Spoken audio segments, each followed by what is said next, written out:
Penguin Random House Audio presents I'll Be Home for Christmas by Jenny Bayliss. Read for you by Hannah Curtis. For Tammy, my favourite and best Christmas cracker maker, and excellent sister-in-law. With love. Prologue. 1988. Hallow House was just as Bella remembered it.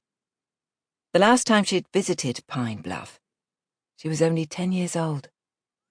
She and her mother had fled their home in the middle of the night and climbed exhaustedly up this same path into the warm embraces of their family.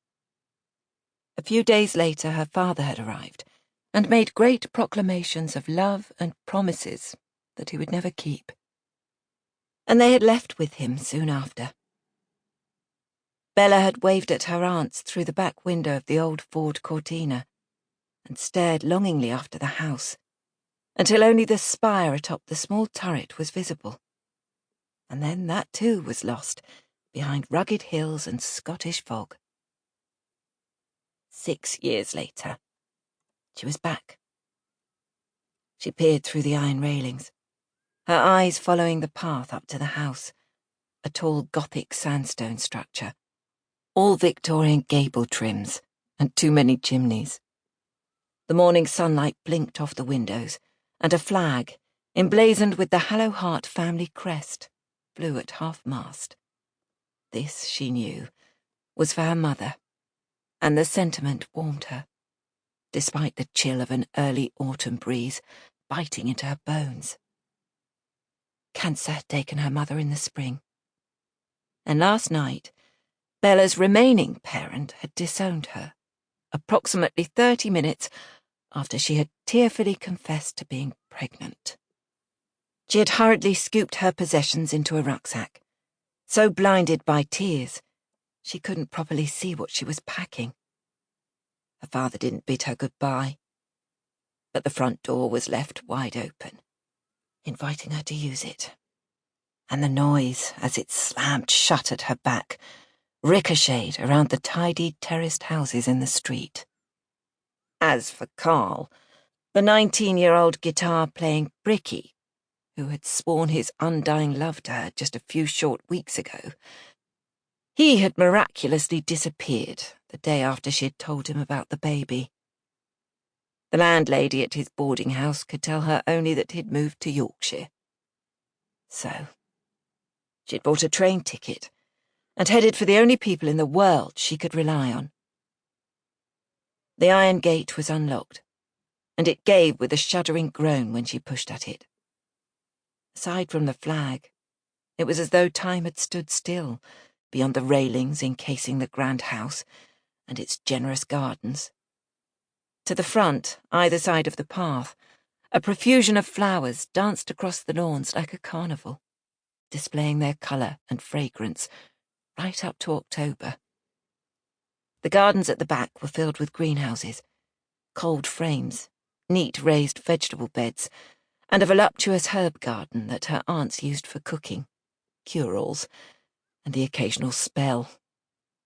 Overlooking it was the workshop, where her Aunt Aggie and her life partner Aunt Cam worked alongside each other, looking out of windows with unobstructed views of the Atlantic Ocean. At the far end of the garden, there stood a cluster of ancient stone buildings, the oldest structures on the Hallow-Hart land, sheltered from the worst of the coastal winds by a small wood, where Bella had foraged for mushrooms with her aunts while her mother rested. Once upon a time, so she'd been told, you had to walk nearly half a mile from the workshop to reach the cliff edge. Now it was 500 yards. One day, all those stone buildings would crash down into the sea. Mother Earth reclaims us all eventually, her mother used to say. Some sooner than others.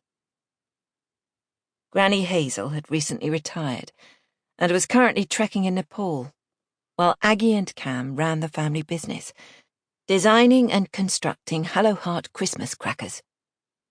Bella's father decried it as a frivolous enterprise, unbecoming of Christ's birthday, and wouldn't allow them in the house. But the likes of Selfridges and Putnam and Mason begged to differ. It was still early, and the welcoming smell of wood smoke drifted down from the chimneys. She put her hand to her stomach. There were options. She could put the baby up for adoption, let someone older and wiser than her provide it with a good home. Or she could get a termination. The school nurse, a compassionate woman who smelled of cigarettes and disinfectant, had said that she would help her. This needn't define your life, she had said kindly. But Bella knew that unless she could produce a time machine, she would be changed by whichever path she chose. And since her whole body seemed to revolt against all other solutions to her situation, there really was only one path left. She had already lost so much. She didn't think her heart could survive any more goodbyes. She didn't have much to offer, but she had a lot of love. And since her mum had died, she had a lot of it going spare. She put her hand to her stomach. Well, I guess it's me and you. Let's hope the aunts don't mind the shame we're about to bring on their household. As though her words were a charm, the front door flew open to a waft of baking bread and frying bacon. "I told you it was her," Aunt Aggie trilled, stomping down ahead of Aunt Cam in her Wellington boots and pulling Bella into a hug. Cam was only seconds behind her, and Bella found herself muscled out of one aunt's embrace and unceremoniously squished against the ample bosom of the other. "How long have we got you for?" Aggie asked. "Please tell us you can stay a while.